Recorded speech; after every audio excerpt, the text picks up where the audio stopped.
अस्सलामुअलैकुम नाज़रीन, programme मुकाबिल public के साथ में खुश आमदीद। मैं हुमारिया जदून, मेरे साथ मौजूद हैं रऊफ क्लासरा और आमिर मतीन। सेनेट इलेक्शन, तहरीक इंसाफ मुश्किल में फंस गई। पीटीआई अरकान की बगावत, तहरीक इंसाफ के सेनेट के लिए टिकट होल्डर्स को वोट देने से इनकार। इमरान खान को पार्टी बगावत मामले पर मुश्किलात का सामना।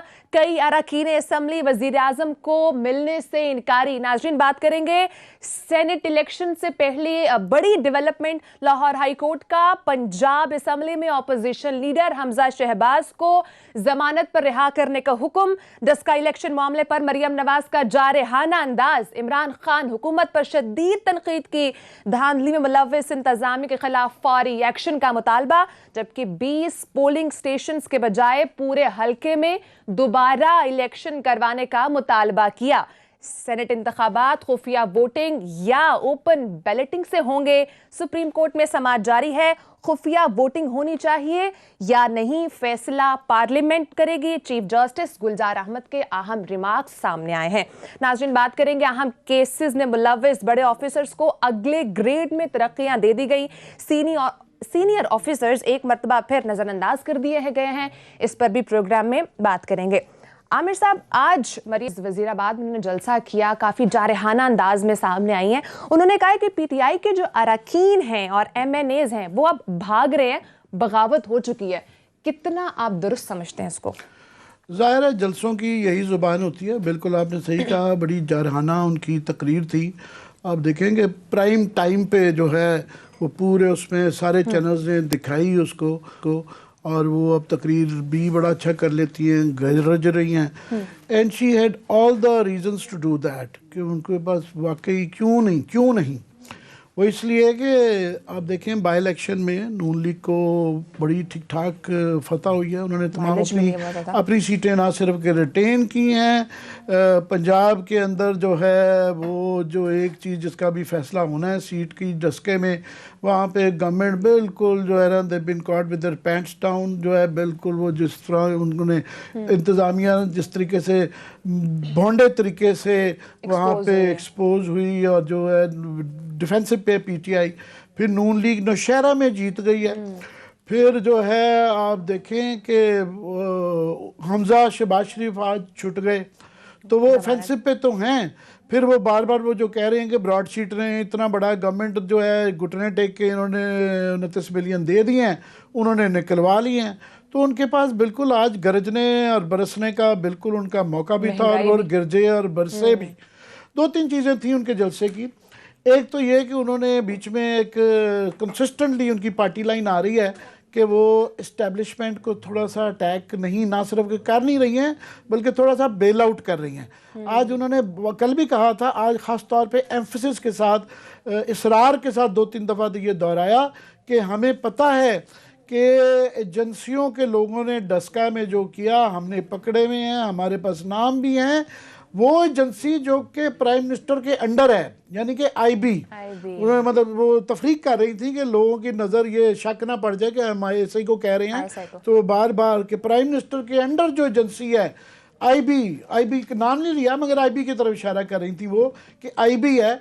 तो उस तरफ वो बताना चाह रही थी कि ये जो हुआ है इसमें हम ये पिंडी वाले गुस्सा ना करें, हम उन पे इल्ज़ाम नहीं दे रहे। और वो जो उनकी कंसिस्टेंटली वो जो एक किस्म का आप देखिए ना एस्टेब्लिशमेंट को बेल आउट करना, फिर ये कहना बार बार उनकी तरफ से उनकी पार्टी की तरफ से आ रहा है कि एस्टेब्लिशमेंट का इस धांधली की जो कोशिश थी इसके अंदर वो शामिल नहीं है।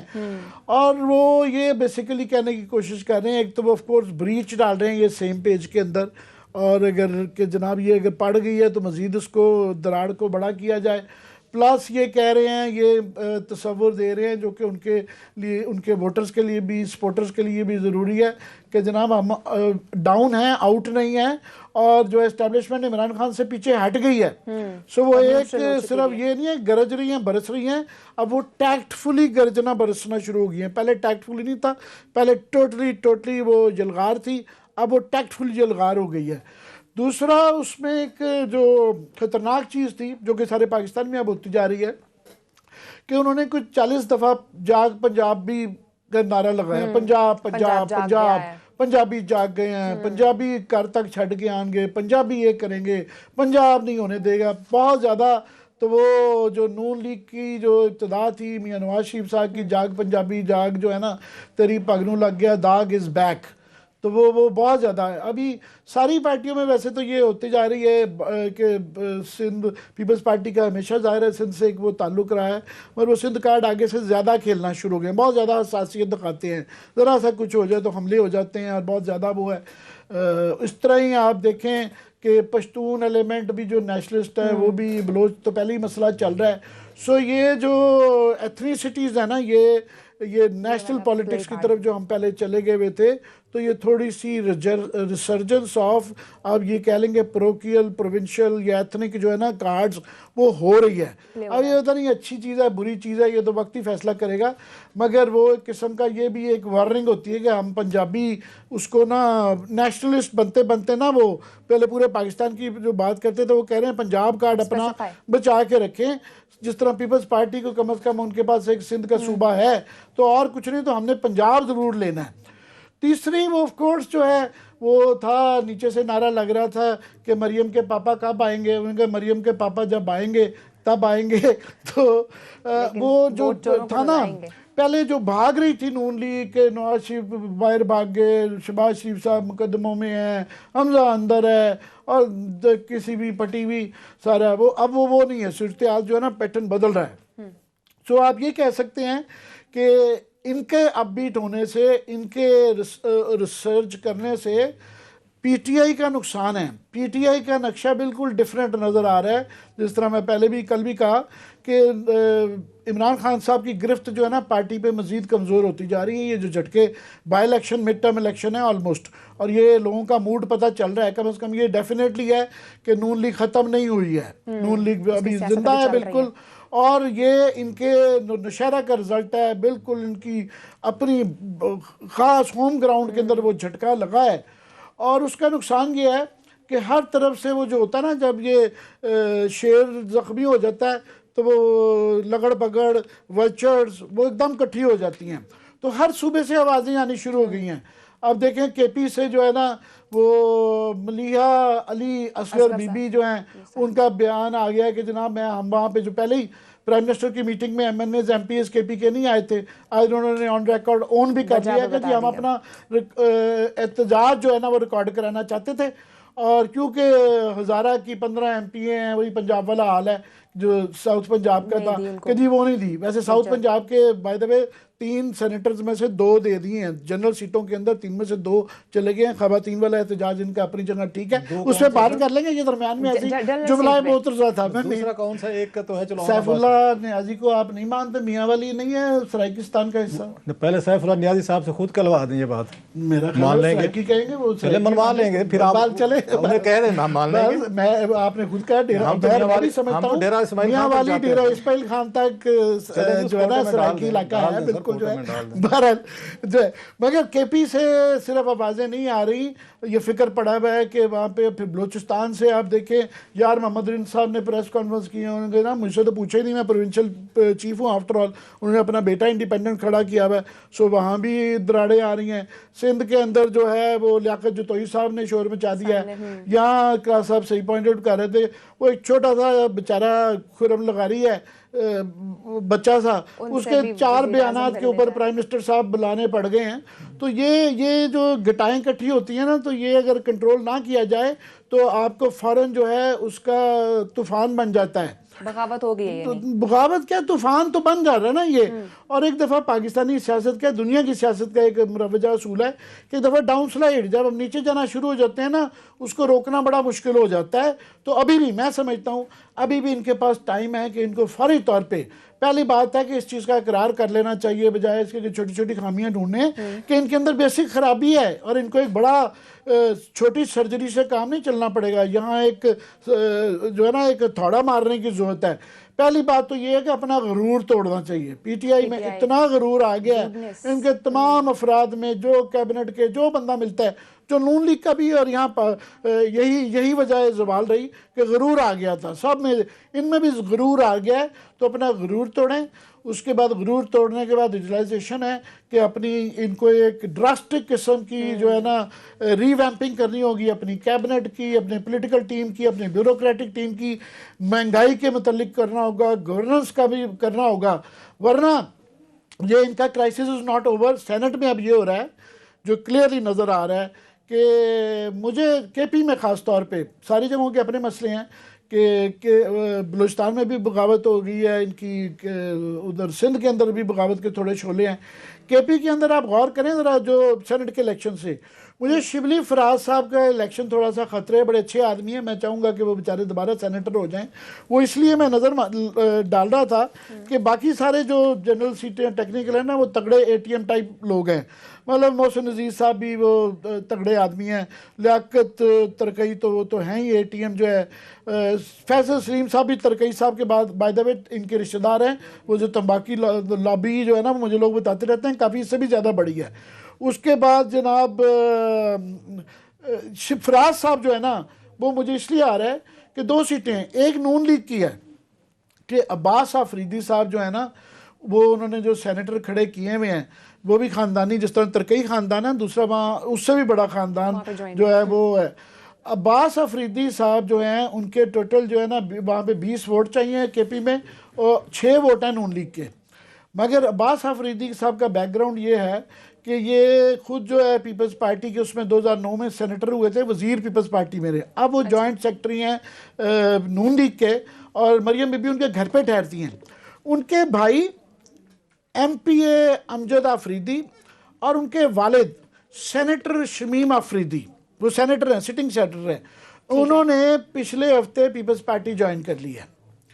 खानदान का एक विंग पीपल्स पार्टी का सेनेटर ऑलरेडी हैं, एक नून लीग के जो है बेटा जो है नून लीग के लिए लड़ रहा है, बाप ने पीपल्स पार्टी पिछले हफ्ते ज्वाइन की है। अमजद अफरीदी साहब 3 दफ़ा पहले इंडिपेंडेंट हमेशा जीतते हैं, ये शमीम अफरीदी साहब भी इंडिपेंडेंट जीते हैं। ये सेनेट का बता रहा हूँ कि सेनेट के अंदर जो रॉट पड़ गया हुआ क्या गंद किस किस्म का है कि पहली दफ़ा ये ANP की हुकूमत बनी तो अमजद अफरीदी साहब उसमें चले गए, दूसरी दफ़ा ये PTI की आई तो PTI में चले गए, उसके बाद अब जो है ना वो नून लीग की तरफ जा रहे हैं। तो ये है। दूसरा फरतुल्ला बाबर साहब, 5 वोट है, वहाँ पे भी 15 वोट चाहिए, तो पीपल्स पार्टी वहाँ भी ब्रेक थ्रू। अगर ये वोट ये दोनों में से कोई जीतता है तो वोट किसके पड़े जाते हैं, वो मुझे शिबली फराज साहब खतरे में लग रहे हैं बेचारे। अच्छा। बड़े अच्छे आदमी हैं, मेरी बड़ी ख्वाहिश होगी कि बड़े अरसे बाद जो है कि एक धीमे मिजाज वाला कोई हमें इंफॉर्मेशन मिनिस्टर देना है। तो ये खासा मुझे इनका PTI खतरे में जो आप कह रही है ना, ये लग रहा है। बगावत ही नहीं हो रही, यानी कि आज मरियम नवाज का जो जलसा था वो प्लस मरियम नवाज का नाब ने जिनको कॉल किया 2 मार्च को, वो और दूसरा हमजा शहबाज को जो जमानत पर रिहाई मिली है, ये सारा पॉलिटिकल सिनेरियो आपको किस तरफ जाता हुआ नजर आ रहा है? क्लास साहब, आमिर साहब ने ना 2 चीज़ें बड़ी इंटरेस्टिंग इसमें की हैं। एक तो इन्होंने फॉर राइट रीज़न जो बताया है, जो उसकी रिवाइवल हुई है इसकी PML नवाज की, और पिछले ये 1.5-2 साल से जो डाउन थे और जितने जेल में थे उनकी प्रोसिक्यूशन हो रही थी, वो सब चीज़ें सामने आई हैं। दूसरा, इन्होंने अपनी एक उन PTI से विश लिस्ट इन्होंने पेश की है, विश लिस्ट के इनको ये करना चाहिए, इनको ये अगर ये बचाना चाहते हैं, अगर रिवाइव करना चाहते हैं, वही कह रहा हूँ जो। लेकिन आपने विश लिस्ट दी है ना, वो तो तारे मांग रहे हैं, वो भी वाला काम किया कि अब चांद तोड़ के ले आए मेरे लिए महबूबा की तरह ना। आपने ये विश लिस्ट से ज़्यादा ना वो काम है जो बातें आपने बताई हैं। तो मेरा ये ख्याल है, जब एक दफ़ा वो खुल जाती है ना चीज़ें, गांड खुल जाए ना, तो फिर लूज एंड्स हो जाए ना, फिर आप उनको दोबारा कह सकते हैं, उनको इकट्ठा करना वो थोड़ा सा मुश्किल हो जाता है। सो आमिर साहब जो बात कह रहे हैं, बड़ी इतनी डीप बात कह रहे हैं कि इनकी चीज़ें इनके हाथ से निकलती जा रही हैं, और इसकी मेन रीजनिंग इनका अपना एटीट्यूड है।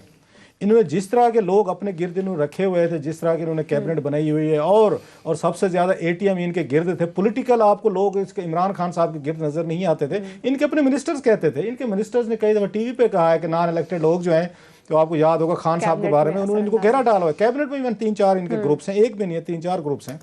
अब जो मरियम ने खेला है वहाँ पे कार्ड खेला, जिसकी इन्होंने बात की, पंजाबी कार्ड की है, वो क्यों ना खेलें भाई? पीपल्स पार्टी सिंध का कार्ड खेलती है, उनके पास वही पार्टी है, अगर वही हुकूमतें बना के बैठे हुए हैं। इमरान खान साहब सारा पख्तून कार्ड खेलते रहे हैं, आप देख लें, मतलब सबसे ज़्यादा पख्तून कल्चर पे उन्होंने किताबें भी लिख दी, उन्होंने पख्तूनों को ज़्यादा उन्होंने बढ़ा चढ़ा के भी बयान किया, उनके नेशनलिज्म को, उनकी ब्रेवरी को, उनके बलाब, उनके लेजेंड को, उन्होंने सारे का सारा उन्होंने पख्तूनों पे फोकस रखा और उन्होंने वहाँ से सीट्स ली। अच्छा, इसके बाद उसको आप ANP को देख लें, वो भी यही पॉलिटिक्स करती रही है। इसके बाद बलोचों को हमने देखा, वो भी देखा है। एक बेनज़ीर भुट्टो रह गई थी जिनके बारे में ये कहते चारों सूबों की जंजीर जो कहते होते थे कि उनकी चारों सूबों में सीटें होती थी। अब आपको मुश्किल से कोई पार्टी नज़र आती है, सारी पार्टी जो आमिर साहब कह रहे हैं, बड़ा डेंजरस ट्रेंड है ये जो पाकिस्तानी सियासत में इन्होंने जिस तरह का उसको पेंट किया है, उभर रहा है, कोई इसको रीड नहीं कर रहा कि अल्टीमेटली ये बात उसको मरियम को भी समझ में आ रही है। उनको भी तो आपको याद हो GT रोड की पार्टी कहते थे ना, वो बाहर निकलने की कोशिश कर रहे थे। उनका सिंध में कोई वोट नहीं है, ये सबको पता है। उनका कोई बड़े उनके नाम नहीं रहेगा उनके पास। अच्छा, उनके पास वहाँ बलूचिस्तान में भी नाम नहीं रहेगा इनके पास। ये इसको आप देख, नवाज शरीफ साहब के पास ये KP में उनको मनसेरा से 2-4 सीटें मिल जाती थी। सो उनको सूट करती है ये बात कि पंजाब में जाएं और वहाँ पे बैठ के इमरान खान साहब का जो राइज हुआ है या इमरान खान साहब का जो वोट बैंक है वो उसको काउंटर करना है, तो वो पंजाबी शेमनिज्म जो है या पंजाबी वोट बैंक जो है उसको थोड़ा सा उभारें। वो अगर उसको नहीं उभारती तो उसको वोट नहीं मिलता उनको, उनके पास और तो कोई रास्ता नहीं बच गया इसके अलावा कि पंजाब में अपनी प्रेजेंस को आके उसमें वो करें। और दूसरी बात, दाद देनी चाहिए इमरान खान साहब को। मेरा ख्याल है जैसे बेनज़ीर भुट्टो साहबा ने बड़ी मेहनत की, बड़ी उन्होंने कोशिश की। एक नवाज शरीफ साहब जो थे जिनका मादरत के साथ उनके फॉलोअर्स है, काउंसलर का लेवल भी नहीं था उस वक्त, उन्होंने उनको उठा के उसको वज़ीर आज़म के उस लेवल पे ले आए थे। 2 साल वो यहाँ पे वज़ीर आज़म रही 1988-90 तक। उनकी रोज़ाना गोलाबारी जो होती थी ना, रोज़ाना की बुनियाद पे उनके एडवाइज़र ने भी उनको फोकस कर दिया था कि आपने बीबी मुहतरमा कोई काम नहीं करना, रोज़ाना की बुनियाद पे नवाज शरीफ साहब को फोकस करना है, उनके जहाज़ रोकने हैं, उनकी इंडस्ट्री पे कोई आपने आके ये क्रैक डाउन करना है, उनके वालिद को उठा लेना है, उनको बला बला चीज़ें करनी है, FIA पीछे लगा दें। उसका नतीजा ये निकला कि नवाज शरीफ साहब जो थे वो पंजाब की सत्ता से उठ के नेशनल लेवल पे आ गए। जब वज़ीर आज़म पाकिस्तान किसी को भी टारगेट करेगा, अपने बराबर पे लाएगा, तो इसका मतलब वो उसको एट पार समझ रहा है, उसके साथ मुकाबला कर रहा है। लोग फिर उसको उसका राइवल समझते होते, उससे नीचे नहीं समझते। अब सेम काम इमरान खान साहब ने किया है सर। उन्होंने और उनके एडवाइजर ने रोजाना की बुनियाद पे मरियम नवाज पे गोलाबारी शुरू की डेली। अभी भी आप उस पर जाएं, ट्विटर पे देखें तो 8, 10, 15 आपको ट्वीट्स मिल रहे होंगे।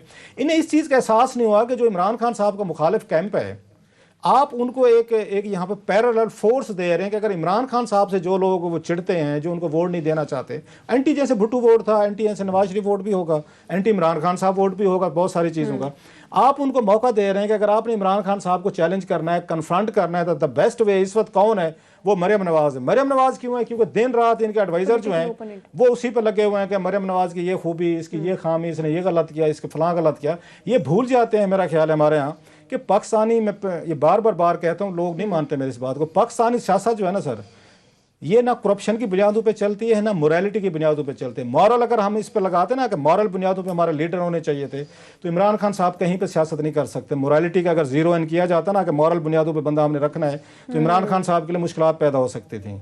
अगर करप्शन बुनियादों पर देखना होता कि क्या हमने करप्ट लोगों को नहीं आने देना, तो नवाज शरीफ साहब और जरदारी साहब ये कहीं नजर ना आते। अब दोनों माशाल्लाह वज़ीर आज़म बन के चौथी दफ़ा फिर भी बनने के उसमें रेस में इमरान खान साहब फिर भी कोशिश करेंगे बन जाएं। सो इस खित्ते में, इस मुल्क में ये करप्शन और मोरालिटी की बुनियाद पे वोट नहीं डाले जाते। वो जो उसमें कहते होते ना कि आमिर साहब अक्सर के ट्राइबलिज्म पे, ये ट्राइबल सोसाइटी के कौन मुझे कितना फ़ायदा दे सकते हैं, कौन मुझे नौकरियां दिलवा सकता है, कौन मुझे फंड दिलवा सकता है, कौन मुझे आकर प्रोटेक्शन देगा, कौन थाना कचहरी से मुझे बचाएगा, ये उस बुनियादों पे चलते हैं। पेट्रोनेज बेस है ये। मैं अगेन फिर मैं कह रहा हूँ ये गलत, हाँ उसमें पेज हो सकती है लोगों की जो इस पर करप्शन की बुनियाद पर वोट देना पसंद करती हो, उसमें मुमकिन है। फिर उसमें कोई मोरालिटी की बुनियाद में, वो भी पंजाब में ज़्यादा, मैं आपको बता दूँ मैक्सिमम पंजाब से कुछ आपको इस तरह के एलिमेंट नजर आ जाएंगे थोड़े से, जो इन चीज़ों में बिलीव रखते हैं। बाकी सूबों के मादरत के साथ नाराज़ हो जाएंगे सारे, वहाँ पे करप्शन मोरालिटी नहीं चलती। और सबसे ज़्यादा बलूचिस्तान और KPK के लोगों से पूछना चाहता हूँ कि वोट बिकने की बारी आप लोग या खरीदो फरोख्त करते हैं। वैसे तो हमारे पख्तून और बलोच भाइयों की बड़ी रिवायात हैं, बड़े नाम हैं, बड़ी बड़ी स्ट्रगल है। एक ने अंग्रेज़ों के खिलाफ जद्दोजहद की हुई है, इधर से पख्तूनों ने की हुई है, उधर से बलोचों ने बड़ी की है। लेकिन जब वो वोट का मामला आता है तो पता ये चलता है चंद डॉलर जो है ना, या चंद रुपीज़ जो है ना, वो दोनों को शिकस्त दे देते। सबकी मैं नहीं बात कर रहा, अनरेबल एग्जांपल भी है उसमें। सो ये वहाँ पे ये मसले नहीं है, सारे थोड़े से पंजाब या कोई इस्लामाबाद इधर उधर के लोगों की प्रॉब्लम है। लास्टली जो आज मरियम ने बात की है ना, मरियम बड़ा क्लियरली तौर पर उन्होंने एजेंसियों को जो उन्होंने कहा है, वो अपने आप को एस्टेब्लिशमेंट को वो ये मैसेज भेज रही हैं कि भाई साहब आप थोड़े से न्यूट्रल हुए हैं, आप न्यूट्रल रहे तो इमरान खान साहब को हम खुद डील कर लेंगे, हैंडल कर लेंगे। अब इमरान खान साहब के पास इनके देखे कोई अलाइज इनके हक में नहीं बोल रहा।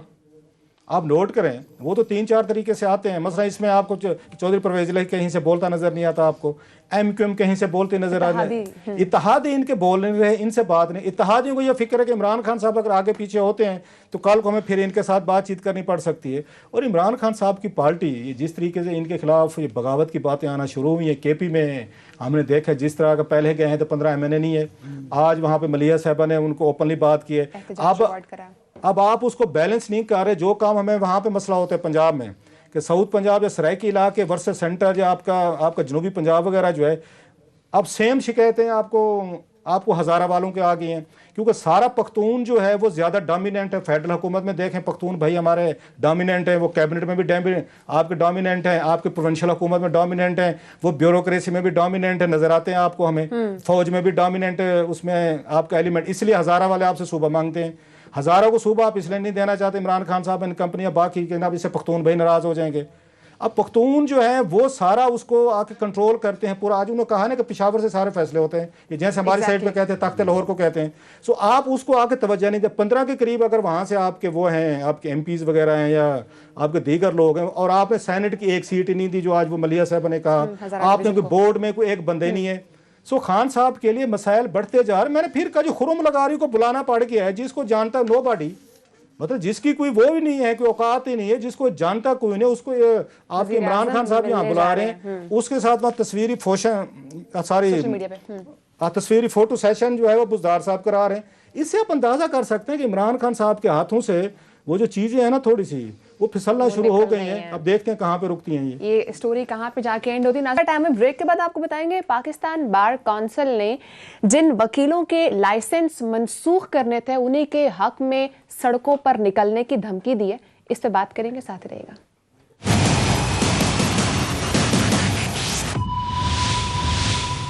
वेलकम बैक नाज़रीन। पाकिस्तान बार काउंसिल वुकला गर्दी के हक में बोल पड़ी है और 25 फरवरी को वुकला के साथ इजहार यकजहती के लिए उन्होंने मुकम्मल हड़ताल का भी ऐलान किया है। क्लास साहब, हम एक्सपेक्ट करते कि पाकिस्तान बार काउंसिल इस रवैये पे वकीलों के साथ एग्रेसिवली सामने आएगी, लेकिन वो तो उल्टा उनके साथ खड़े हो गए और कह रहे हैं कि हम मुकम्मल जो है वो हड़ताल करेंगे।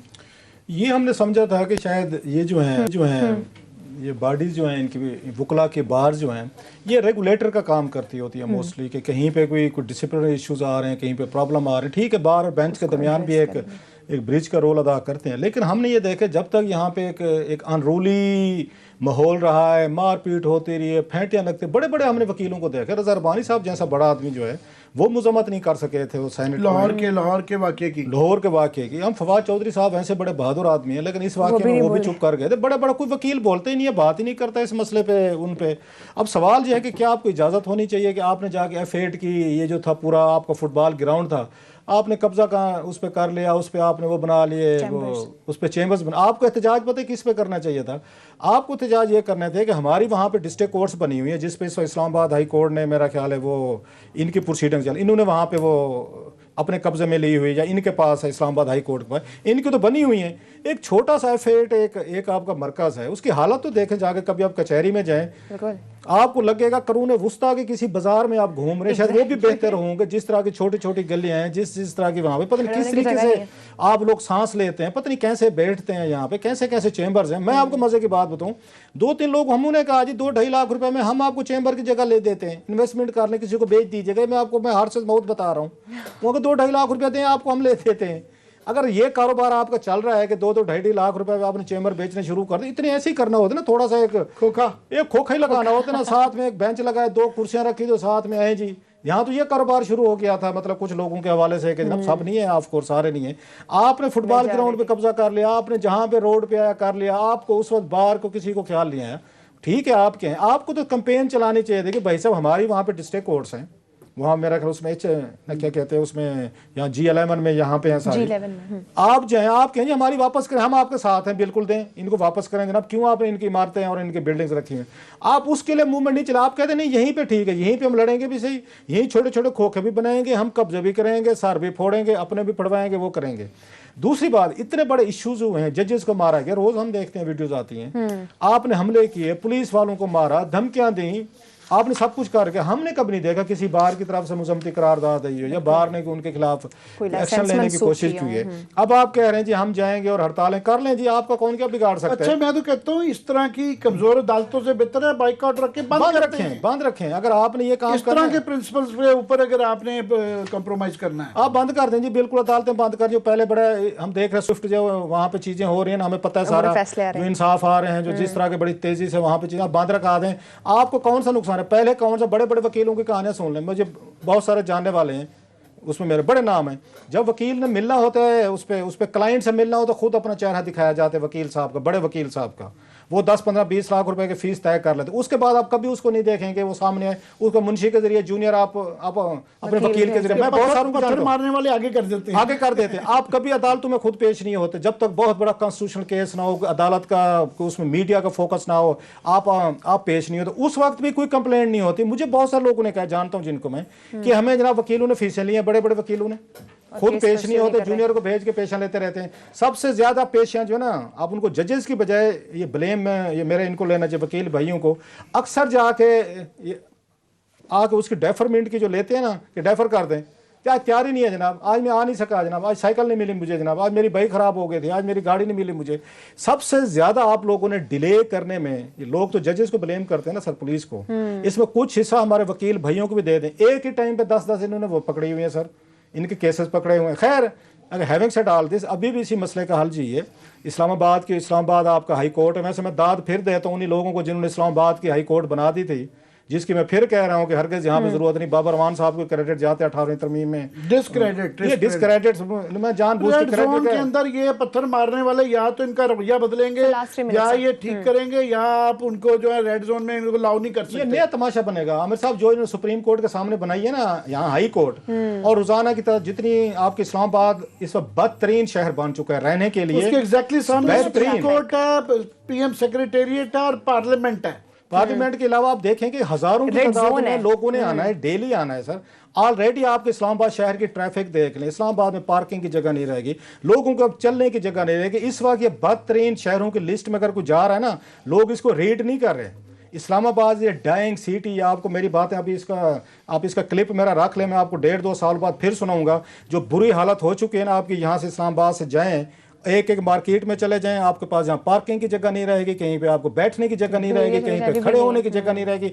इतनी आबादी इसकी आपके शहर की बढ़ गई है और कोई प्लानिंग नहीं है किसी के बाद। हाउसिंग सोसाइटीज पे हाउसिंग सोसाइटीज बनती जा रही हैं। फॉर गॉड सेक मैं आखिर पे कहूँगा, बैन करें हाउसिंग सोसाइटीज, इसमें इस्लामाबाद में बैन करें। अगर आपने थोड़ा सा इस शहर को बचाना है, इस शहर की आबादी को बचाना है, या इस शहर की थोड़ी सी कोई खूबसूरती या ब्यूटी बची हुई है। आमिर साहब लास्ट 2 मिनट्स हैं, नेक्स्ट टॉपिक पर, या आप इसी पे कमेंट करते हैं? इस पे एक जुमला करके मैं ब्यूरोक्रेसी पे आना चाहता हूँ कि मेरा ख्याल है कि हमें कोई ड्रास्टिक स्टेप्स करने पड़ेंगे और आउट ऑफ द बॉक्स करने पड़ेंगे कि ये जो हो गया है कि सियासत जब से ये बाहर में आ गई है, रेगुलेटर एक्चुअली गैर सियासी होता है दुनिया भर में। इसकी खराबी इसकी जेनेसिस में है कि आप ये नहीं कर सकते कि एक सियासी फोरम में यूनियन को रेगुलेटर को अलहदा कर दें। आप बिल्कुल सियासत होनी चाहिए, ट्रेड यूनियन होनी चाहिए, बिल्कुल होनी चाहिए, बट ट्रेड यूनियन को आप रेगुलेटर नहीं बना सकते।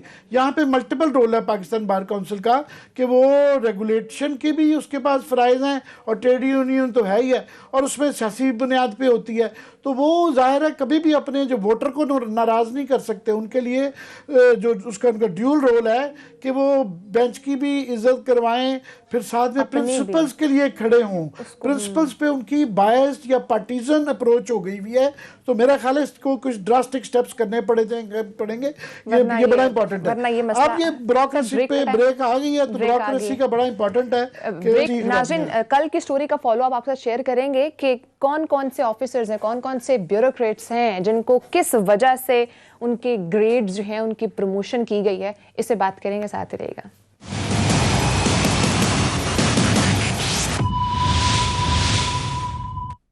वेलकम बैक नाज़रीन। आमिर साहब, क्विकली कल की स्टोरी का फॉलोअप, कौन कौन से ब्यूरोक्रेट्स हैं जिनको प्रमोट किया गया और कौन कौन से सीनियर ऑफिसर्स हैं जिनको नज़रअंदाज किया गया? ये तो डिटेल्स है ना, डिटेल पे आते हैं मगर इसकी पहले ज़रा बैकग्राउंड बड़ा ज़रूरी है कि ये इमरान खान का एक बहुत बड़ा नारा था कि जी हम थाना कचहरी ठीक करेंगे। गवर्नेंस जिसे कहते हैं ना, लोग नहीं समझते थाना कचहरी ठीक करने को गवर्नेंस के मसाइल कहा जाता है। और मैं समझता हूँ कि नवाज शरीफ की भी जवाल की बड़ी वजह थी कि उन्होंने इस पर तवज्जो नहीं दी। इनके भी वैसे ही खबरें आनी शुरू हो गई। हमें तो डे वन से पता था जब आज़म खान लगे कि यही होगा कि 22वें ग्रेड की अभी मार्च में तरक्कियाँ आनी हैं। पहले 2-3 बोर्ड्स में ये तरक्कियाँ कर चुके हुए हैं। और उसके बाद एक हफ्ते बाद आने वाली है 20वें और 21वें ग्रेड की जो तरक्कियाँ हैं वो भी आने वाली हैं। ठीक है, तो देखेंगे जब वो आएंगी तो तब बात करेंगे।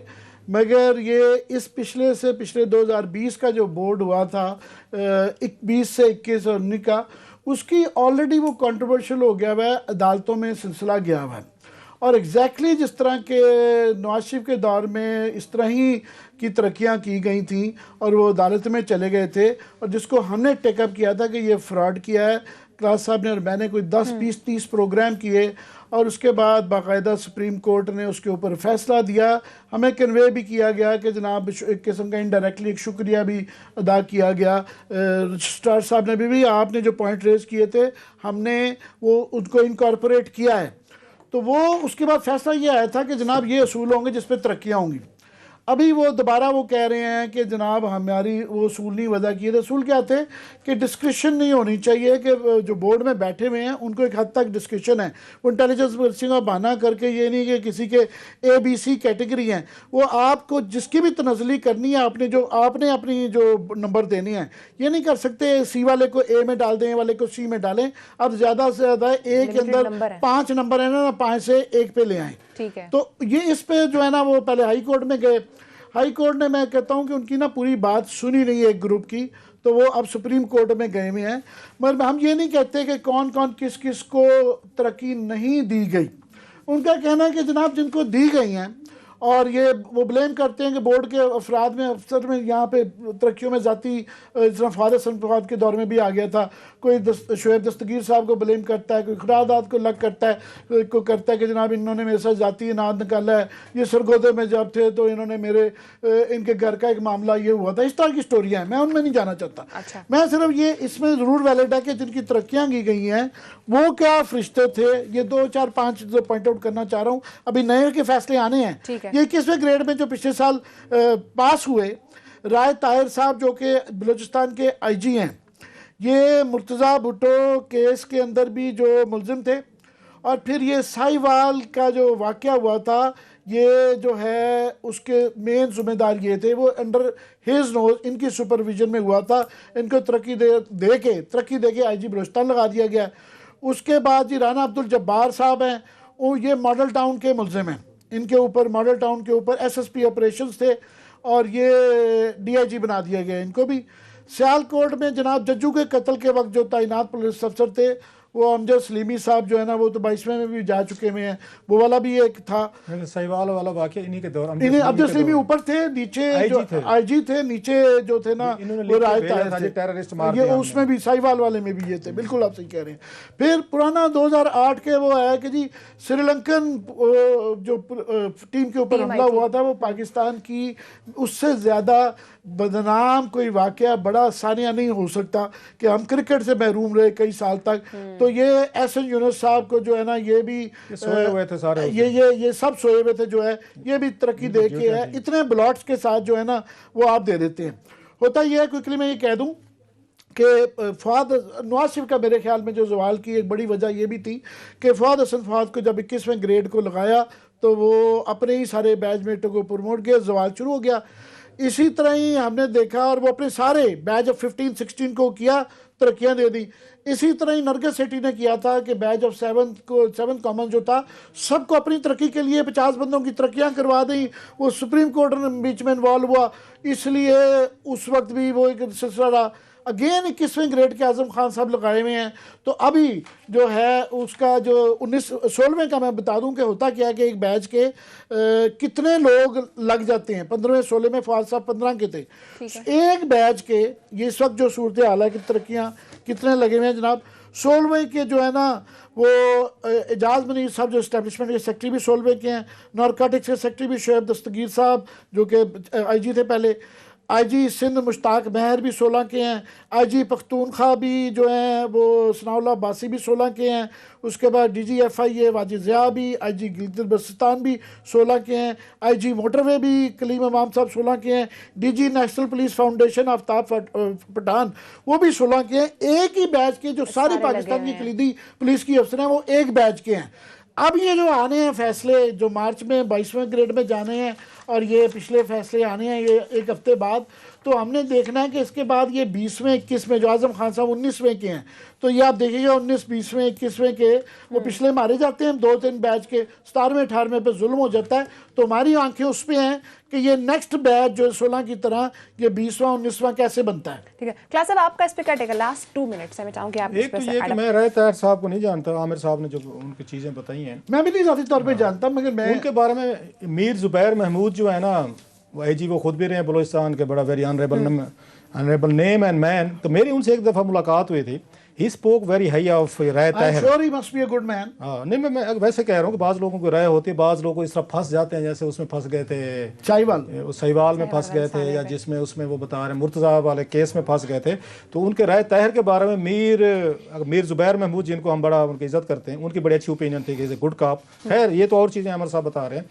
अब प्लस आते हैं जो इन्होंने कहा है ना बैज वैली, एक इसे 64 का बैज यहाँ पे मशहूर ज़माना आया था फरूक लगारी साहब का, वो बड़ा मशहूर ज़माना, उन्होंने पूरी हिंद सिंह एक चीज़ की दाद दें इस मुल्क में sir. Aamir sir for a change let's Hamid Javed and कपरी सारी वो बैज 64 के लाए थे। 64 का लंबी कहानी है सर। वो एक चीज़ की दाद दें for a change sir in batchmates को।